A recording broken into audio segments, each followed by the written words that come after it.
শীতের সিজন কিন্তু শেষ হয়ে গেছে। বিচিওয়ালা সিমগুলা কিন্তু এরপরে আর পাওয়া যাবে না। সিম কিন্তু ততটা পছন্দ আমার না।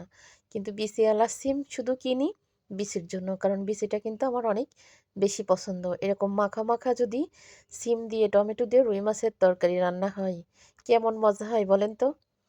এখানে হচ্ছে আমি সিম রান্নার জন্য মাছ ভাজি করে নিচ্ছি। রুই মাছ, পুকুরের মাছ ভাজি করে নিচ্ছি।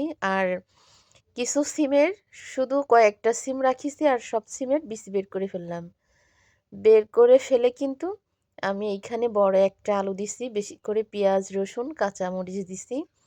দিয়ে কাঁচামরিচটা এই মশলাটা একটু সুন্দর করে কষায় নিয়ে এবার সিম দিয়ে আমি কিন্তু আরেকটু কষায় নিলাম। কষায়ে এবার ঝোলের পানি দিয়ে দিছি। যেহেতু সিম বেশি কষালে আবার একটা গন্ধ বের হয়। এজন্য অল্প কষায় কিন্তু আমি ঝোলের পানি দিয়ে দিছি। দিয়ে এবার ভাজি করা মাছ দিয়ে দেবো। আসলে আমার একটু ভুল হয়ে গেছে, তেলসহ দেওয়া হয়ে গেছে। তরকারির কালারটাই নষ্ট হয়ে গেছে। ভীষণ মন খারাপ হয়ে গেছিল যখন এমন কালার নষ্ট হয়ে গেছে। পরের কালার দেখে মনটা একদম পুরাপুরি